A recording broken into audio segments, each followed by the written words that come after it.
We will continue to solve the same problem in this video.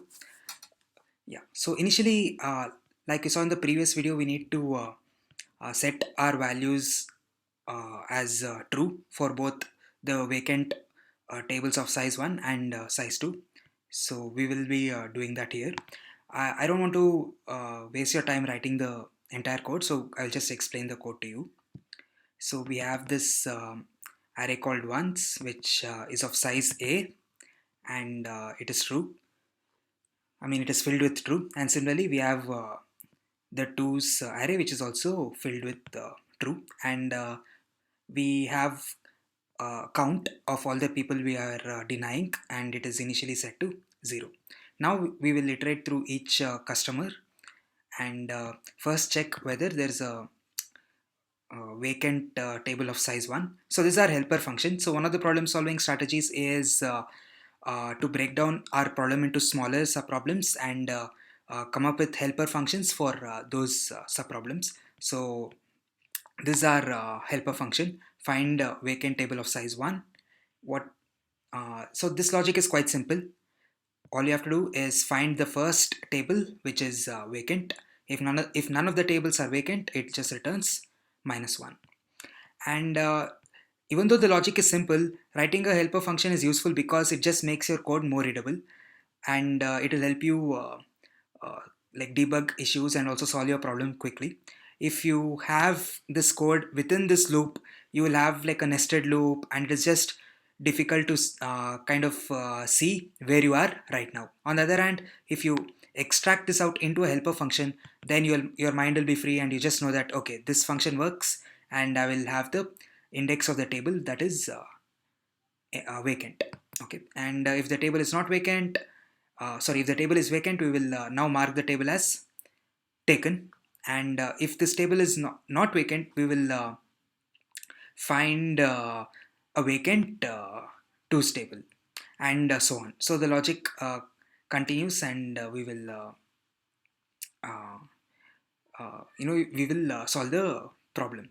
And for the second, if two people enter the table, we have like similar logic. We find a vacant table of size 2, and we mark the table as taken if a table is free, else we increment the number of people denied to 2. So but you can see that this program is kind of intricate, and it actually has a bug as well. So we did not handle the case where, if you're not able to find a table which is full, if you're not able to find a table of size 2 which is fully vacant, we also need to find a table which is semi vacant where one seat is taken. So at this point, what I did is, like, you know what, I don't want to keep track of each table. I don't care whether an individual table is taken or not. What I actually want to find is whether I can service that customer or not. All I care about is a count of the number of vacancies, right? So now I just stop writing the code and tried a different approach. So let's see the code for the different approach. The overall logic is the same. The only difference is in the data representation. So let's see that. So this is the second version of the code. And here what I did was I just created an object called vacancies. So here we have all the vacancies of size 1, uh, and then all the vacancies of size 2 as B, and then this semi-vacant ones, which is initially set to 0 because we have no customer yet. So if you're not familiar with objects, we can also use like arrays. So we can use A, B, and 0. So these are the number of vacant tables of size 1, these are the number of vacant tables of size 2, and these are the semi-vacant tables of size 2. So this one of the reasons why data representation is important. It will just make your code look much more elegant, and increases the chances of your code being correct. As usual, we will set the number of denied customers to 0 initially. Now we will iterate through all the customers. If the customer needs only one seat, uh, first we'll check whether we have a vacant table of size 1. If yes, then we'll decrement the number of vacancies by 1. Else, we just have to check whether we have a vacant 2 table. If we find it, then great.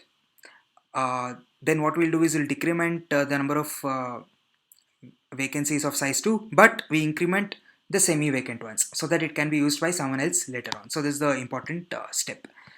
And even if a vacant table of size 2 is not available, finally we check whether a semi-vacant one is available and decrement the count. Finally, if none of the cases are satisfied, we just increment the number of denied customers by 1. So now we can see that this very closely resembles our initial logic we had here, right? We had 4 cases here, and we also have the 4 cases neatly mapped here. On the other hand, in this approach, the logic was more complicated because our data did not directly map to our logic. That approach is still okay though. For the first attempt, it is perfectly fine, but this is like more natural. And finally, we have the other case where 2 people enter the table, and the code is quite obvious in this case. So let's run this code. We just run node r2.js, and we get the desired result. So to summarize, we followed a bunch of strategies, right? So what are the lessons learned?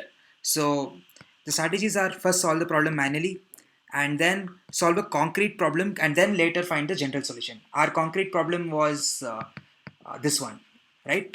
Where we had a table, where we had 3 tables of size 2, 3 tables of size 1, and these customers. So we did that, and then we broke down our problem into smaller subproblems. So that we did that by creating these helper functions. In this case, they were not useful because we ditched the strategy, came up with a new one.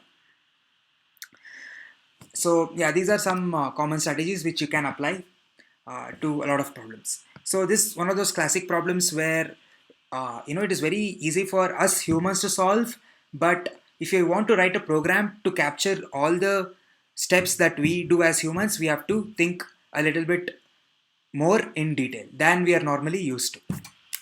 So that completes this video. In the next video, we will solve a new problem and learn a couple of other strategies.